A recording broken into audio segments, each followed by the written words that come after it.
Isn't that wonderful? Good evening, everybody. Abigail French, first in the house tonight. Absolutely wonderful. Absolutely wonderful. And Steve Pace is in the house. Graham Allison's in the house. Tracy Dodd's in the house. Christabel's in the house. Denver Skinner's in the house. Good evening to you as well. We have 7 people in the house. Well, there you go. What am I doing sitting down there? I should be up here, shouldn't I? Can you hear her in the background? Can you hear her in the background? She's coughing. Honestly, she's like carrying disease. Wherever she goes, unclean it should be on her head. She's done nothing but bloody coughing. I don't need this. I don't need it. I don't know about you and your partners, but does your partner pass on everything she gets? This one does in the background. And she's coughing. Unbelievable. Anyway, on that note, stop moaning, Chris, and get on with it, they say. So, Bell the Yellow Flag. What? Who's Bell the Yellow Flag? Help me on that one. Kevin Pollard, good evening to you. Anyway, I don't know if any of you been watching my last video I put up. Any of you been seeing it? I'm just absolutely flabbergasted. I've had to rescue it. I've had to go all the way and rescue it. I'm not having it. It's not going in the workhouse. Yes, Lewis, poor bloody mug. Yes, I know. Hey, this is the problem, innit? When we give them away. He didn't earn it. We gave it to him as a gesture of goodwill, as a thank you present. I think that's why these need to be earned, not just bloody given away. Poor bloody mug. What a life. See these here? These are special edition. Have you got that on the other side? Picture of me. Sign it if you want. I'll sign it. Anyway, on that note, anybody want to win a mug tonight? No, you've got to earn it. You've got to earn it. You just don't get them free.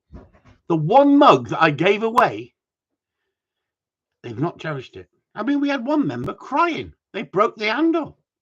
They begged me for another mug. I sent it because I'm a mug. But guess what? They are a status symbol. That one, been used as a bloody slave. I'm in pieces.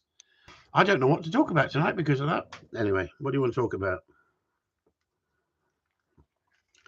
So what did you want to talk about? Did you want to talk about dogs tonight, or did you want to talk about something else? Some other crap? Let me know. Give us some feedback. Dogs. Come on, tell me what you want to talk about. I'm willing to talk about anything. You know me. Anybody going to London at the weekend? Dogs. Thank God for that, Lewis. Hey, thank God for that. Evening, Oak, says Harry. Harry's in the house. Dogs. Okay, let's talk about dogs. Ask me a question. I'm all ears. I'll answer the questions. Ask the questions. Fire away. It's going to be a boring freaking evening if you don't ask questions, isn't it? All you'll do is hear Sue in the background coughing. If you don't ask questions. Look, Harry said, Lewis says dogs. And what's happened? No one's asked any questions. They just want to see me fall to pieces live on a live feed, don't they? This isn't rehearsed, you know. This is live. You got me. Upton's in the house, as they say. We can play some music if you want. Any questions? I know there's a slight time lapse, but come on. 21 people in the house, and I'm sitting here like a mug waiting for the dog questions. Lewis wants to talk about dogs.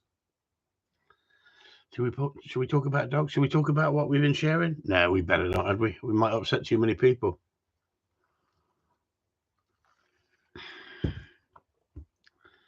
No, nothing.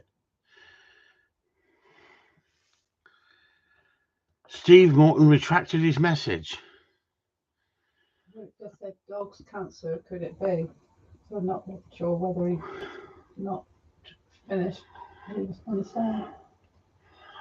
Right. Shall I play that sound of silence? Well, we all wait for dog questions. Honestly, so sometimes I had to ad-lib, don't I? And the things that have happened to me during the day come off the top of my head. Okay? So what we could do, we could say as soon as Sue coughs, if someone said, I heard her, and she's generally coughed, they could get a mug. Dog's health, could it be DNA, food, vaccines, etc.? What? Dog's health. Could it be DNA, food vaccines, etc.? This is too technical for me, mate. I'm not a vet. I'm a freaking dog trainer. You want to speak to a vet and say, listen, as you're a vet, I wonder if you can answer some questions, but don't ask them, what causes the most problems, cancer, etc.? I don't know, Steve. Sorry, mate. I'm not a vet. I'm dead lucky. Touch wood, Steve. Touch wood. I've not lost a dog through cancer. I don't. I can't help you on that one. Good evening, all. Good evening to you, Julian Lees. They never answer the question. Vets, well, they tell you about dog training. They tell us what we should be doing. But when I say I'm not a qualified vet, you need to speak to a vet. I'm not a gynecologist, but I will have a look. Okay, get your glove on. Vets. Yeah. I don't think vets give any advice unless they're charging you, do they?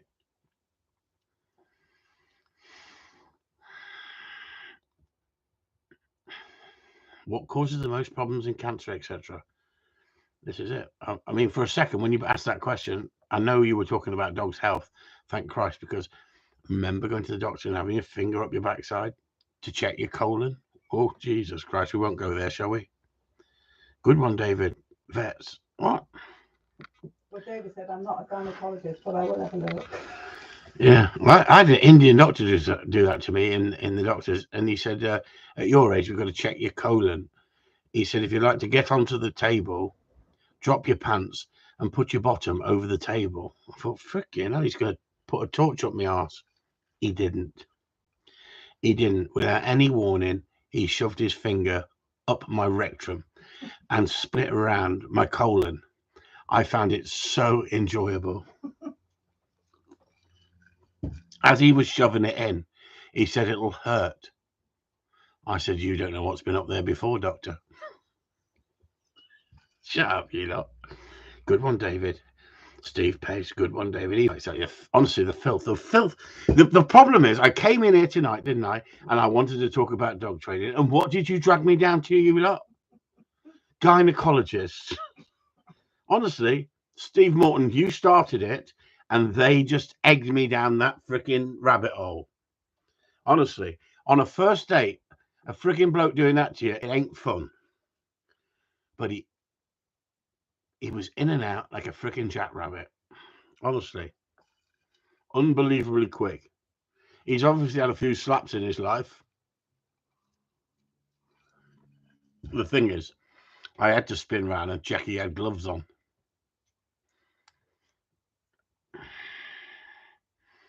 Okay. We'll move on from that, shall we? Tonight's live feed, someone tunes in and goes, oh my God, they're talking about anal rectum freaking check-in. Well, it wasn't my fault. I didn't go down that road. I was led down that road. Can we get back to dog training?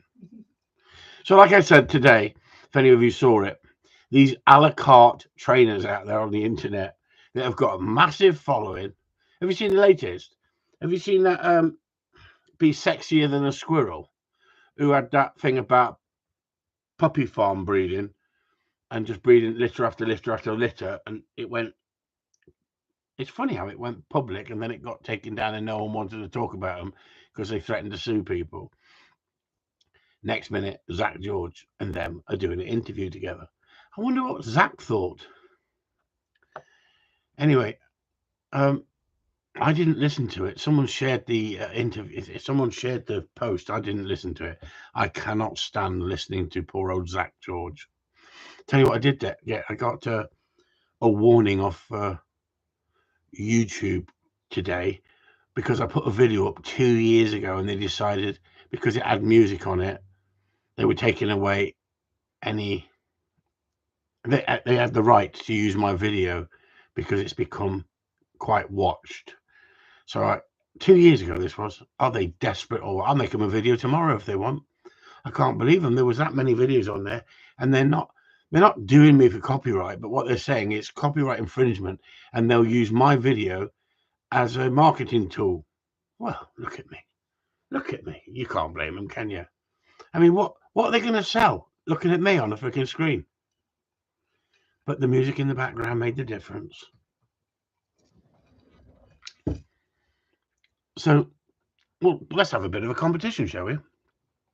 Of all the songs out there that you can think of, what's the most appropriate song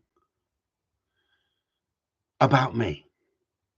Just you can be rude, you can be crude, or you can be very sensible and sensitive. You can say what you like. Think of a song that reminds you of me. Ha ha ha ha. I don't like fucking ha ha. Oh, that's a different thing. Red wine. Good one, Steve. Good one. I had one which you actually put up, but I thought, no, you're such a snowflake, you'll cry. The Daz advert song. Don't know it. What's the Daz advert song? Actually, no, I'm not going to do it. Do it, Sue. See what I'm saying? See how I'm sensitive across there in the corner? Freaking, oh, I want to say something, but I'm not going to say it because I'm too freaking nice. You've actually done it yourself. I read a piece today about activities in dog food, and one piece said if the 5 ingredients contain peas, lentils, etc., it's expected to increase the chance of heart issues. David, I've heard everything and anything. I've heard everything and anything about dog food. Everybody's got a difference of opinion, haven't they? Upton girl, Billy Joe. Well done, Julian. Well done, mate. Come on. Do you know what? I try and get you activated, you lot, and there's about 3 of you, isn't there? You can say anything you want, right? I ain't gonna bop no more with big no fat woman. I mean, you can say what you like. You can be as rude as you want. Go for it. I'm not gonna be offended. Ask Sue. I don't get offended easy. What she called me the other day was unbelievable. I'm still scything underneath. Come on, Sue, say it. Do you know what she said to me? She said, I'm a chunky monkey. How the frickin' hell? No, that's not romantic, is it? Steve, I love it.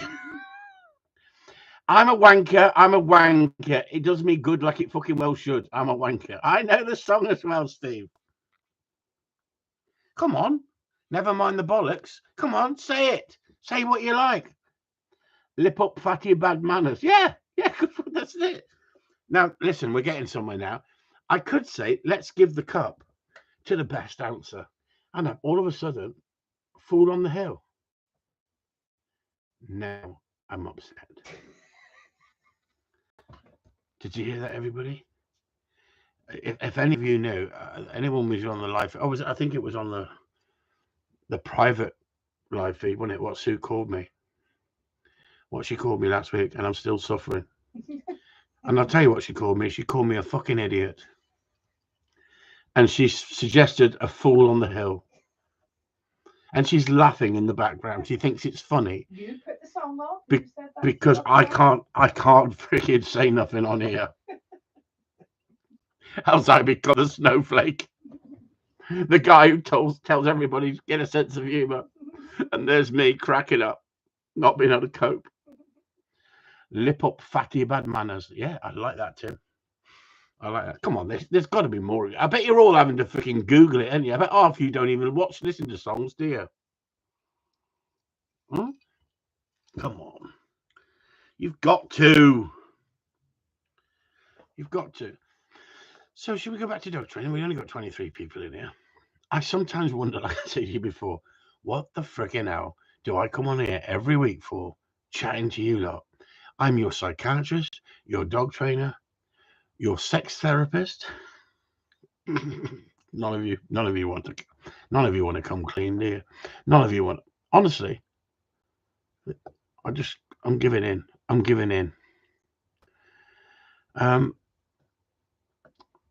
It's gone really quiet again. I'm trying to get you guys to interact. This is all for your mental health. This 1 hour. That's all you got to put up with. 1 hour live feed with the fool on the other, Sue says. Yeah, David Jones, he's given us a rundown on the ingredients. Avoid what?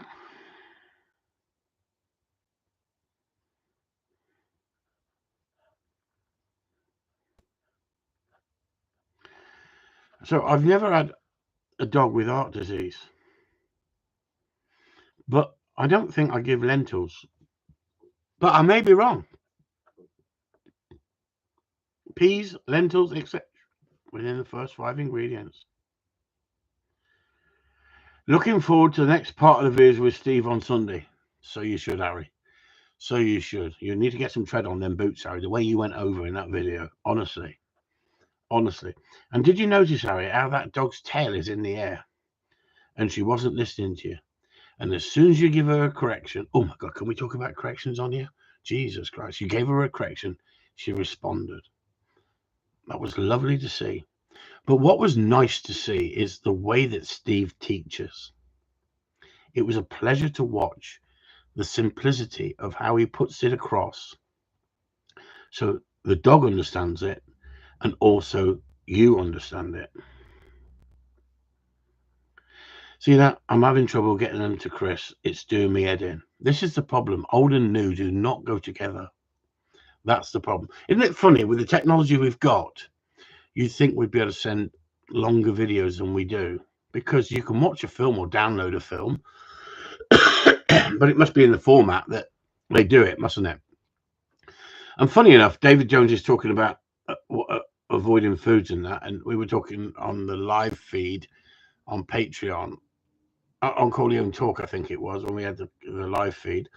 We were talking about raw feed and dry food and the proteins and the stuff that's in it that creates energy for your dogs. And the dog doesn't burn that energy off if you put in too much protein into the dog.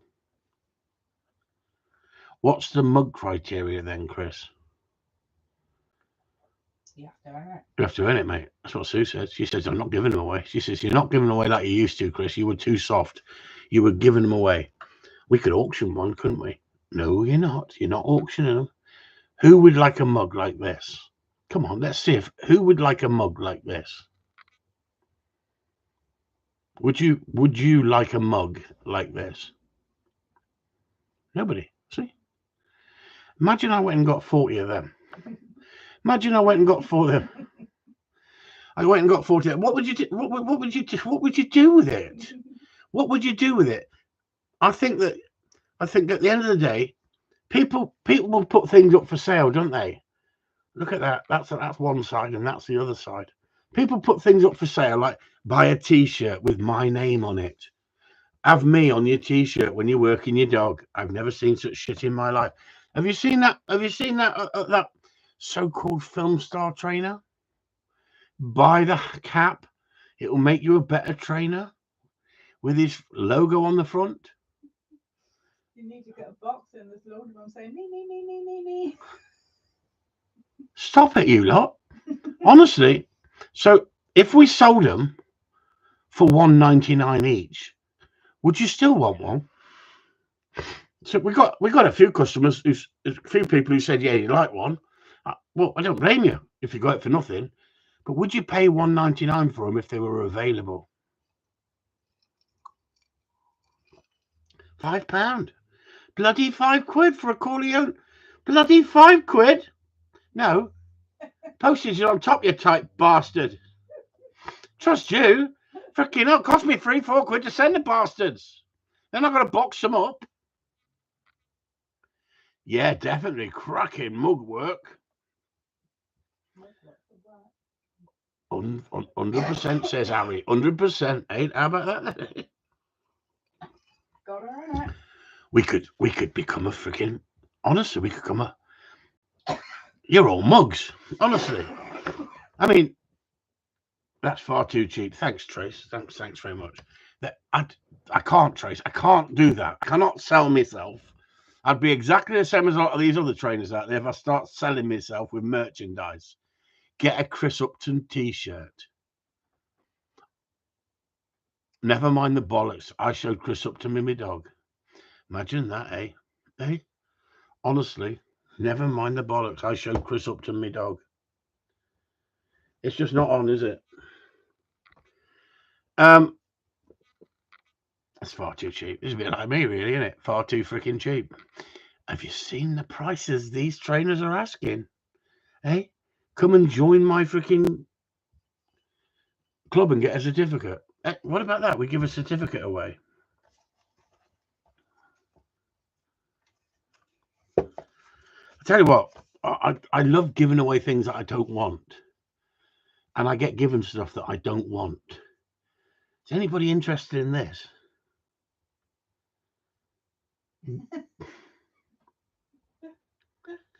Hey, you've all gone quiet.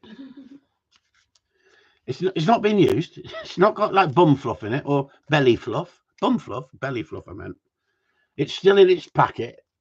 It's just that I got sent it. Who gave you that? Yeah. Right. And I'm supposed to laugh when I unpack it. Have you bought the Ben Randall book? Have you seen the price of the Ben Randall book, David Jones? I wonder if you could inform people of the price of the Ben Randall book. Eh?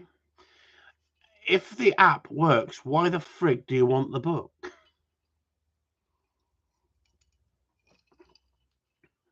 I hope there's no pube stuck in it. What, Ben Randall's book? I don't think he's ever read it. I think that every bookshop you'll go in a minute, you'll find Ben Randall's book on the shelf. Every charity shop. No, a charity shop, I was going to say, yeah. Every charity shop you go in, and there'll be loads of food bowls next to it. Was it about £40? Yeah, 40 quid. 40 quid. Honestly, it should be no more than 15, should it? Hey, you can buy Gordon Ramsay's book for 10 quid. I think one of the chefs endorses it, don't they? As a doorstop. How are you doing, Steve? Freaking hell. Steve's got a fan base, hasn't he? Hey, how about that? A bromance going on there. A bromance? Yeah.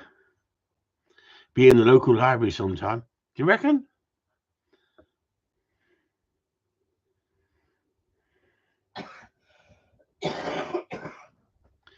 I will wait until I need something to level up the kitchen table. That's about right, isn't it, when you think about it? That's about right. I am trying to answer you, but I'm reading these comments that are coming up. But the thing is, if you're going to buy the book, you might as well buy the cap, because without the cap, it's going to be useless. Because the cap, the Ben Randall cap, I didn't actually mention his name until David decided to mention him. I just said another trainer, one of the film stars. But is it BG? Is it BG or Barry Gibb? Is it BG? Come on, one of you guys will know who's got the freaking cap. Come on. If the cap fits, wear it. We could do one, couldn't we? Hey? There you go, Tim. Tim, but we didn't. Sukov, free mug for me. See that? See, he was waiting for that. He was waiting and he wants a freebie. So, did any of you watch our Fisherman's Friend video today? All good, mate. Fucking what's happening here? There's something going on here, Sue, between these two. I know. Hey? A bromance. It's a bromance. A bromance on a live feed with Chris Upton. Honestly, this is a problem these days, isn't it? BS. That's bullshit, isn't it? I don't think his cap's got BS written on it, is it? I don't know. She did it again. That's what you've got to do, Tim. If you want the mug, you've got to actually catch every cough that she does and repeat, Sue coughed. Every time she coughs, Tim, you've got to get, I'll give you one more chance, but you've got to get every time she coughs, you've got to go, Sue coughed. Right? If you miss one, right? Sorry. The mug is not on the way. Simple as that. This could be because he's desperate, obviously. He doesn't want to earn it on merit. He wants to. What the frick? I've frozen now. I've gone all friggin' misty. Oh, come back in. Right. Forgot it. Yeah, see? Starting again. Forgot it. It will give you one last chance. That's the thing. Honestly, every time. Every time. Hear that? Just a clue. No, trust me, she's not doing it on freaking purpose. I thought she was earlier today. I thought she's doing it on freaking purpose because she knows it drives me freaking mad. There's nothing worse, is there? Nothing worse. Tim, you've missed out. You've not freaking said it. He's given, so he said, I don't need the mug that much. Jesus Christ, did you hear that one? That had lumps in it. That had freaking lumps in it, that one. Oh, Jesus Christ. I think she saved that one for tonight. I saw it, and he's putting that dog in too much pressure and also letting it get away with not sitting to the stop and moving. He's going to ruin the steadiness that he has worked on. I think it was lovely that he put that video up for the group. Imagine how many people out there on YouTube that would help if that video went to YouTube and it was shown how many people mess their dogs up by doing that so soon. And it's not being funny. It's not his fault.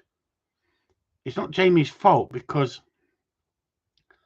if the keeper says, I want your dog to do this, let your dogs go, and you've just turned up on a shoot and you're trying to keep in with the keeper and please him and do the job that he wants to see you doing, you're going to put your dog in that situation without knowing. And it takes somebody with experience to be able to sit down and go, hang on, just stop and think.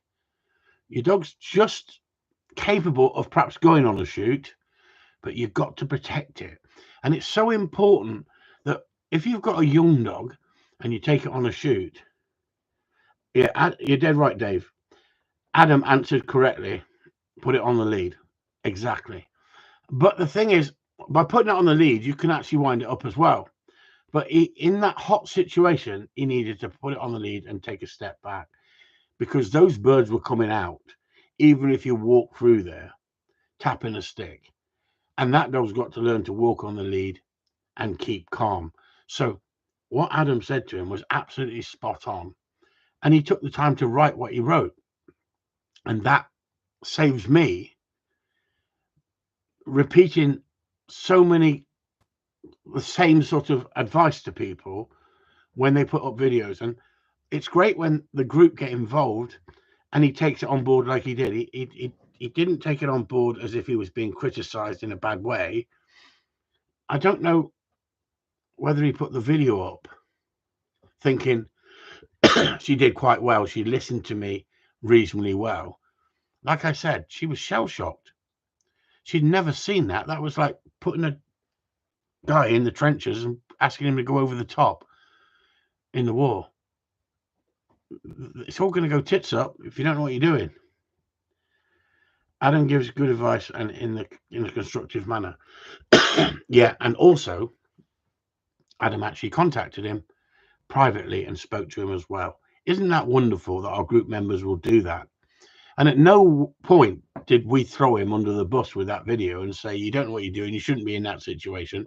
We explained why, and I'm going to do a follow-up video and actually break it down. Although I've given information, feedback on what Adam said, and we've spoken on the phone as well, me and Jamie, for the group and for himself, that's done him a world of good. Because just imagine he'd done that 3 or 4 times. That dog would be out of control, doing what it wants. The first time you take a dog there, it's like back to sex again, isn't it? It's like that first titty bar you go in as a teenager. And you sit there and they're on display. You're just wide-eyed to begin with, aren't you? Like, I didn't know the world was like this. And you start putting money into the pot, as they say. I'm not saying you're paying for any dodgy sex. Stop it, Harry. Stop it. But it's like a wide-eyed teenager. You're not sure. But after you've been a few times, you sit back and let everybody else put money in there, don't you? You're a bit tighter with your money because they've got to earn it. If Jamie has learned something from the video, then that can only be a good thing. Exactly, Steve. Exactly. Now, I know that some of you have never been to a titty bar, a strip club, or whatever you want to call it. And so you'll be sitting there thinking, dirty bastard. Dirty bastard. But I could tell you a few stories about that. But that's another story. But isn't it funny how every time I talk about dog training, it goes, after a few times, you take more money. Stop it, Matthew. Depends what you're after. Right. We went into I'll tell you a quick story. Me and my brother went into a strip club in Soho, and it was down these stairs, these rickety old stairs. And we were only 16 and 17. And it's when we went to London for the first time. And we went to Gerrard Street, and there was all those, those, in them days, you could go and look in through those holes, couldn't you, at the women showing themselves off in the street, just off the main street there, off Gerrard Street. And we went down these rickety stairs, and down this long corridor before you got to these rickety stairs was a coloured guy, big, like Barry White, sitting at a table. And I think, I can't remember exactly, but I think he says £5 each to get in. So it says, like, yeah, but this wasn't a peep show, you dirty sod, Matthew. Behave yourself. That's another story. So we goes down this corridor, gives the £5. I said to him before we give the £5, there is plenty of women down there, isn't there? And they're dancing. Yeah, he said, yeah, loads, mate. Yeah, loads. So he goes down there, and it was the dingiest freaking shithole place you'd ever been in, right? And I knew straight away, and £5 in them days was a lot of money. And I knew straight away we'd been turned over for the £5 entry, right? We gets to the bar, and my brother says, we might as well have a drink. So he goes up to the bar, and he said, what you after, lads? And he says, I'll have a lager. So he has a lager, and they charge him for the lager. And I'm standing there, so I have a lager. And they go £10 each for the lagers. £10 each, that's 15 freaking quid.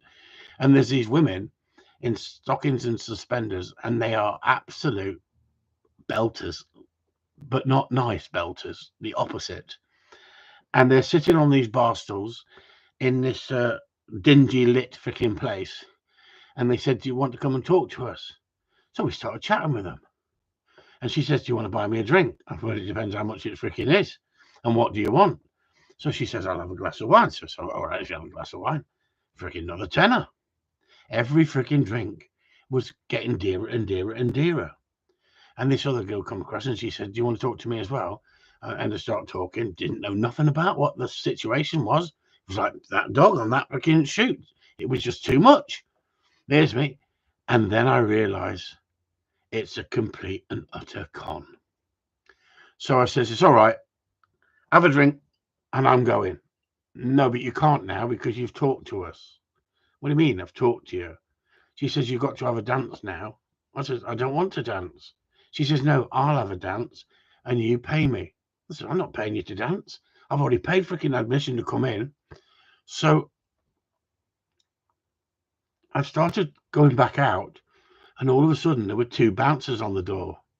And they went, what's the problem, lads? I said, well, nothing, I'm going. No, you're not. Sit down. I thought, oh shit, we're in trouble. The only problem is they didn't realize that I didn't mind fighting. So we fought our way up the stairs. We fought our way along the corridor. And I'm thinking, I've got Barry White to sort out at the end of the corridor. And as I went up the corridor, like freaking Rambo, screaming, come here, you bastards, right? Rambo Barry White put his head down onto the table and covered the top of his head and just put his head down as we came out. I think he'd been hit a few times on the way out. We get out on the street and there's PC Plod. I goes up to him and says, they're rip-off bastards in there. Do you know what he said to me? Well, don't go in there then, silly boy. That's what he said. That was my first experience of going into those clubs.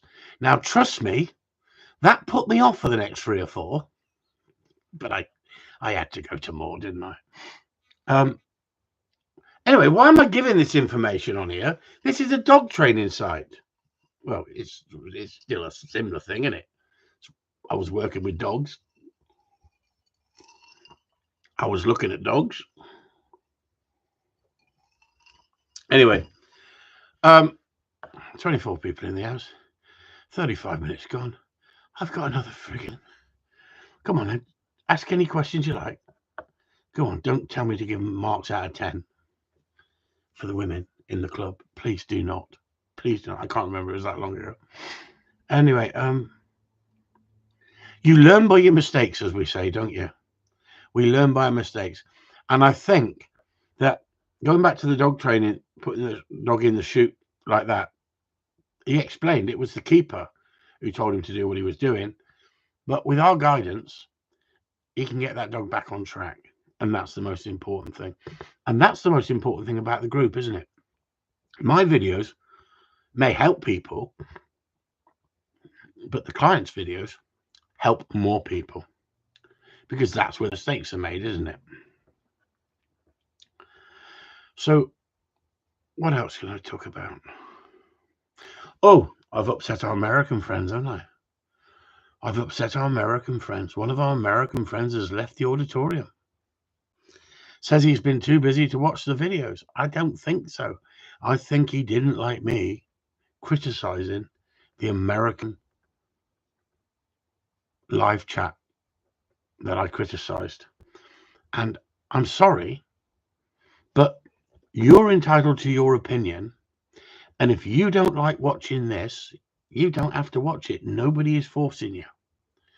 But when I listen to a podcast with 2 dog trainers, and they're talking about, this is a professional dog trainer, or a so-called professional dog trainer. I'm not going to mention names. You'll see it if you watch the podcast that I shared, and you see the comments that I put. I didn't put those comments to try and upset my American friends. I put them up because I believe I have freedom of speech as much as they have freedom of speech. And I do not believe that a professional trainer should call himself a professional trainer if he has to use 2 e-collars on a dog to stop it running in on dummies, bumpers they call it, on dummies. If you can't stop your dog running in on dummies, you haven't trained it right. Now, I'm not saying you can't use discipline, correction, once you've got the drive and desire, but why would you stick 2 e-collars, one round the neck and one round the back legs, up round the back, to control a dog from running in on a bumper, they call it? And I'm sorry, I listened to the podcast. They like feedback. Your book would be more interesting than Ben Randall's. Yeah, so it's got strip clubs and everything in it. Is the dog an ex-bully? No, it's freaking Gundog. Calls himself a Gundog trainer. But the problem is, he came onto the podcast and he was, I wouldn't say he was slagging off Keeler, but he was saying that Keeler and his methods were harsh and outdated and not the way they go, but they didn't have the tools that we've got now. Well, I'm sorry. I'm entitled to my opinion, and I use the e-collar for certain situations. Could I train a dog not to run in with an e-collar? Yes, but I can train the dog to run in without an e-collar. So why would I need to use an e-collar to stop a dog running in? Because what I want to teach is the drive, the desire. So that's what we put into the dogs first, don't we? Now, the Keeler method used to be discipline. Discipline first. Don't let the dog push the boundaries. And it used to be firm and direct. Without those books of the past, and that book is such an important book in dog training because it gives you history. It gives you an understanding of how correction does work. and foam correction, where everybody's gone softer and softer and softer. Everybody wants to be an a la carte dog trainer. They only want to show the good bits in little pieces. They don't want to give you the truth, because it's all about following. It's all about how many people press likes, how many people follow me, how much money can I make. And what I'm saying is, I think any professional dog trainer that can't stop a dog running in on dummies, and he's got to promote getting 2 e-collars, I'm sorry, but I think you're doing a disservice to professional dog trainers out there who can train to a very high standard, but they do use discipline, but at the right time. And I'm entitled to my opinion as much as they're entitled to their opinion. So when I go on a live feed, I put my head above the parapet. I have to be accepted that people may fire at me for my difference of opinion. And everybody in my mind is entitled to their own opinion, but that doesn't mean I've got to agree with it. But we know in our group that the methods that we use work, and they work well. But we're not following the Keeler method from A to Z. Why? Because it's back to front in my mind. But in them days, it wasn't all about drive and desire. It was about control. Keeler wasn't training gun dogs. Keeler was training a number of people with dogs. And so would I suggest pet people not doing anything with the dog for as long as I don't do anything with the dog and then start training the dog? No, I wouldn't. And like I've said, I've passed on many a good trainer that I recommend to people to go and follow them, because I work with gun dogs and gun dog people who've got gun dogs and want to train them for gun dogs. Now, if the odd person wants it as a pet, well schooled, that's different, as long as it's a gun dog. But I'm not there working with bullies or, Rottweilers, Alsatians, Malinois. I could do, but I'm not. I'm sticking to something I thoroughly enjoy, and there's enough people who follow me where I can make a living doing something I passionately love. But could I train some of those dogs? Yes, but could I train them to the standard of the guys who've won with those dogs and got them to a very high standard? I don't know. I'd have to put myself against them, wouldn't I? But I would think that they would be better because they've got a better understanding of that specific job that they want the dog to do. Pet people do not put the commitment in that so many of you gun dog people will put in. If you follow the right trainer and they're saying don't rush it, take your time, build up in sequences, get the gameplay in there and move forward, then that's what you're going to get. You're going to end up with a dog that you can be proud of, and other people are going to go, who trained that? That's what they say. Who trained that dog for you? And you've got to say, I trained it, not me, you. You've had advice from me and other people in the group, but you've trained your dog. And you should be really over the moon with that you are the ones that have trained your dog with the knowledge and understanding and guidance from someone like me. But whatever I say to you, you don't have to do. If you think you know better, or there's a trainer down the road that you like better than me, tally ho, off you go. Because I like success. And I don't want people who want a quick fix, who think they can get a quick fix, because there's no such thing as a quick fix. It's commitment, it's time, and it's knowledge. And you pick up the knowledge with the more dogs you train and the better understanding you get.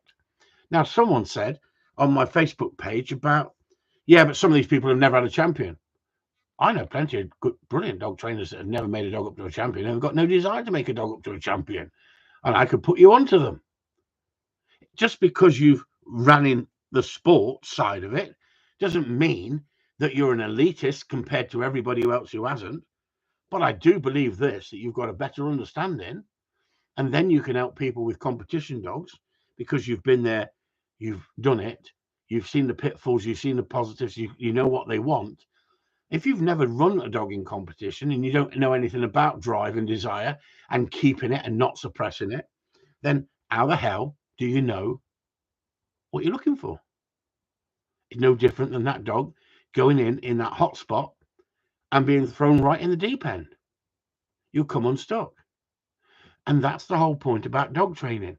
The more dogs you train, the better understanding.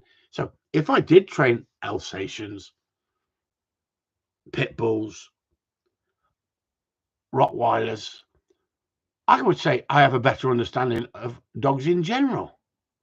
But that's why I class myself as a gun dog trainer. I stick to my lane.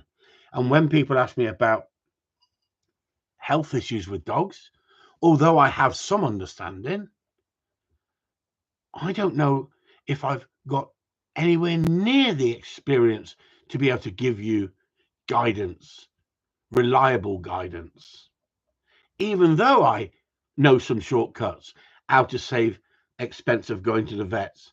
But I've learned over the years, and as a trainer, I'm a gun dog trainer. I might say to someone, oh, go down the chemist and get this in private, because it's no different for humans than it is for dogs on this occasion, because I've learned through the years of working with dogs and my vets give me that guidance, because she's not a rip-off vet, where some vets, everything's got to be done through the vet. Everything. And they're giving you training advice, aren't they, vets? I wouldn't listen to a vet. I've never met a vet yet with good training advice. I haven't.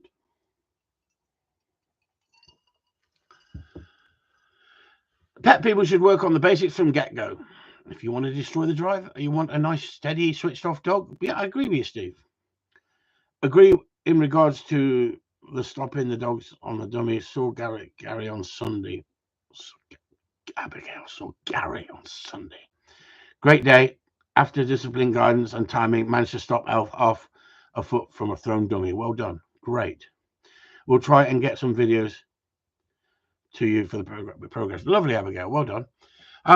And that's the whole point, isn't it? Gary has picked up that knowledge and understanding by following the Corleone way, but not for a few weeks and then suddenly is helping people. Gary is very experienced. He's knowledgeable, and I promote him as a trainer recommended by Corleone Gundogs. And I will recommend people who put up their work, show their work, and prove what I know by watching what they say on the group, by watching their videos of their dogs. Steve's another one. We've got a number of trainers that I could gladly promote. And we've even got some trainers that perhaps haven't got the same skill set as some of the, what we call, what's the word? Accredited trainers that we've got that could still happily help many people out there in the dog training world. Because what we do, we don't put up with the bullshit. We put it up in the group, good training, bad training, and we show points of it, and we show other trainers. Now, if I wanted to be a shit stirrer, I could share that and talk about it publicly, but I'm not. I'm sharing it with the group as an educational side of the element of, look at this guy here. Look at the following he's got. Look how many gullible people there are. And look how poor he is at what he's doing. And people see it, because it's nice to see a trainer that gets results. It's nice to see a guy running his dog and having results. And it's nice to see people doing well by following them people.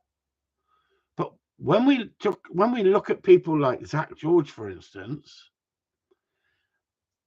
the following the guy has got just shows how many people out there have been brainwashed. Absolutely brainwashed. Now, I didn't want to throw the live feed that I shared with the group under the bus in public, because it's not my live feed. It's a guy I'm friendly with. I don't know the other guy, but the more I listened to it, the more crap came out of his mouth. And where he'd gone wrong, and I'm being totally honest, in my opinion, he's followed so many other trainers. He's totally confused. He's contradicting himself because he's followed so many trainers. Now, do you think that can happen in the gun dog world? Well, to a certain extent, because the ideology of gun dog training, a good gun dog trainer is a good gun dog trainer. It can help anybody with gun dogs. Pointers might not be a speciality, but if he's trained Labradors and Spaniels, he'll have an understanding, and you could then branch out. Like I've always said, I'm not an expert on the pointing breeds, but I've helped people with pointing breeds with my knowledge and understanding. And at the end of the day, you ask them what they want. What do you want the dog for? Do you want it for the beating line? Do you want it for opening up and taking in lots of ground? Horses for courses, as they say. But my speciality is working gun dogs and competition gun dogs because of the skill set that I gained by running dogs in competition and being successful. So if you're not interested in competition, does it matter what I think? Of course it does, because I have a wider knowledge in general. If I see somebody who is restricted for mobility, I might say, hang on, start putting the control in a bit sooner. If I can see somebody who wants to run in competition, I might say, don't put the brakes on that dog at this point. Let the dog become a little bit more naughty.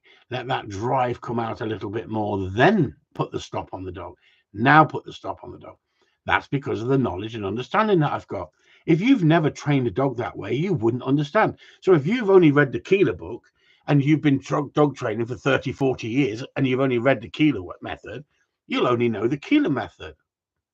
And you might be suppressing the dog from the start, producing a steady little dog, but nothing electrifying, nothing that lights up people's. I've got people in the group that go, when I take the dog on the shoot, everyone goes, freaking, I've never seen anything like it. Never seen anything go like that. Oh, how well trained that dog is.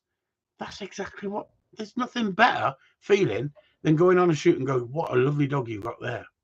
And that's what the members of the group are getting, because they're putting in the commitment, the time, they're listening, they're taking on board what you say. Now, when you give it in an honest way, you're going to upset people. And I don't want to go public about the names of those people that I listened to that podcast, but I shared it. And you might think, well, why did you share it if it's rubbish? Well, it's not rubbish. It gives you insight. It gives you insight into how some people believe they are gun dog trainers when in fact they're not. They're just general trainers all round with the knowledge they've got, but they're tapping into the gun dog side. And that's what I shared a couple of videos in the group, not in public, to say, I actually wrote something in public about this guy, but it wasn't too bad. I just said, this is unbelievable. If that bloke was in a cafe when I walked in and he was mouthing off like that, I'd ask him to shut up. I want a cup of tea and a bacon sandwich. I don't listen to his shit and his animated freaking hands going around all the freaking time. It's all hype. And there's so much bullshit out there in the dog training world. And there's so much bullshit out there with the vets as well. Because, hang on, how many of you gone in the vets and they've gone, don't feed science plan, don't feed dry dog food, this causes cancer, feed raw. How many times you've gone in a vets and they've said, we recommend raw? Anybody tell me, please? Please? Vets will tell you that's not a balanced diet.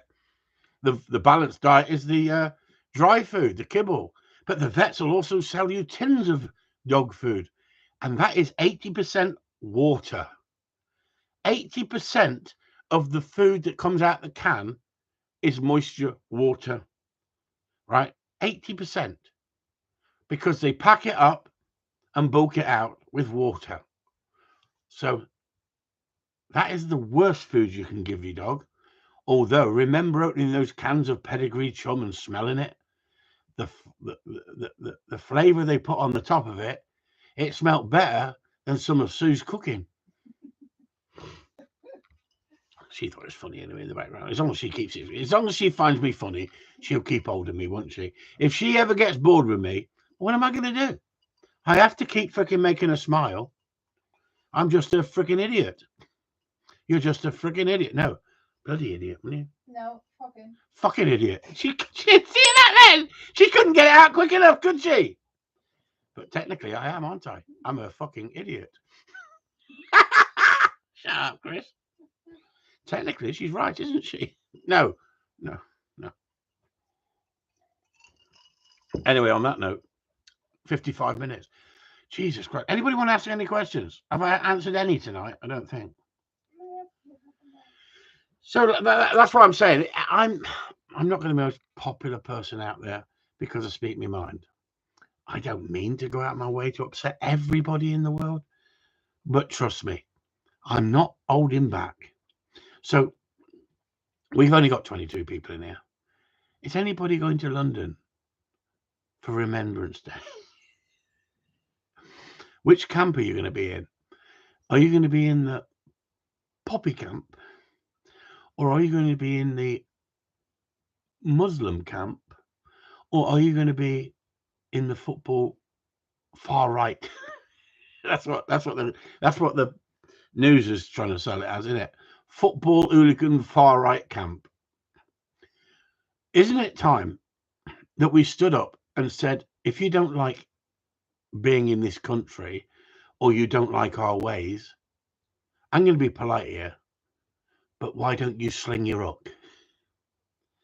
Do you not agree that if you came to a country that you couldn't stick or you didn't like their rules or their methods of living, then no one's stopping them leaving, are they? Now, I don't like people to think that I'm racist because I'm not racist. But the more I listen to this shit on the TV, national TV, that they only tell you what they want to tell you, and you don't really know what's going on, because there's far more important things going on at the moment in this world than dog training. And you lot come in here and all you're interested in is sex. Talking about bloody sex. You're not interested in dog training. You're only interested in sex or making me make myself look an idiot talking about sex. And yet I wanted to have a political conversation about the state of England. And I was going to fly a Union Jack in the background. And we're going to sing Land of Open Glory. But I didn't want to upset anyone. So I refrained myself from that. And I've really only dedicated the last 4 minutes to what's been playing on my mind lately. The state of this country. And yet I've held back, pulled myself together, and tried to go down the right rabbit holes for you lot on here tonight. Only 21 of you. 22. Somebody's just come back in. They obviously want to talk about the Muslim situation. Never, says Steve. Never. Never to me. What? I don't know. Don't know. Eh? The vet ones. Oh, the vets. Yeah, the vets. Yeah, never. So isn't it funny? Vets will tell you this and vets will tell you that. They're quite happy to throw injections into your dog that you don't need. They're quite happy to sell you science plan, £40 bag of food, £50 bag of food now probably. They've always got a science plan, haven't they? Vet's science plan. Because guess what, everyone? Let me tell you something. Storing dog food, it's bulky. Where is the money? Is the money in a cheap bag of dog food because it's cheap? Or is it in an expensive bag of dog food? And I'm talking about the profit. Where's the profit? Is the profit in CSJ Champ? Every bag of CSJ Champ dog food that I sold, there's a £1.50 profit. £1.50. So if you get 50 bags delivered and you get 2-3 split bags where the courier has split the bags by not being careful, you've got to use them for your dogs because no customer is going to buy them with split bags. And yet you make £1.50 per bag. So what you've got to do, you've got to lump it off the lorry. You've got to lump it into the yard, put it into a dry storage that no rats can get in and it's totally dry. You've got to store it in there for when people phone you up and say, can I come round for a bag of dog food? You're dying to get out for a freaking dog training session. And they go, I'm going to be 10 minutes. And you say, okay, then as long as it's going to be 10 minutes, and they don't turn up for 15, 20 minutes, sometimes half an hour, sometimes an hour, as if like you've been sitting there like open all hours. Yeah, could be that, open all hours. And you make £1.50 profit on a bag of 12 quid dog food. It used to be, didn't it? 12 quid. Or do you sell a £40 bag of dog food and make 8 quid? Every bag of food you sell that's high price.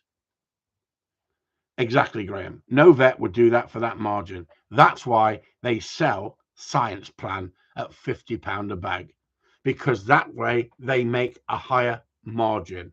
It's nothing to do with cheap food gives your dog cancer. I'm not an expert in that. Someone was going on about that earlier. At the end of the day, I can't answer those questions because I'm not the scientist. But you ask one person who's a scientist one question, then ask another question to another scientist, the same question, you'll come up with 2 different answers. That's no different than doctors. So what you've got to feed your dog is what you're comfortable and happy with.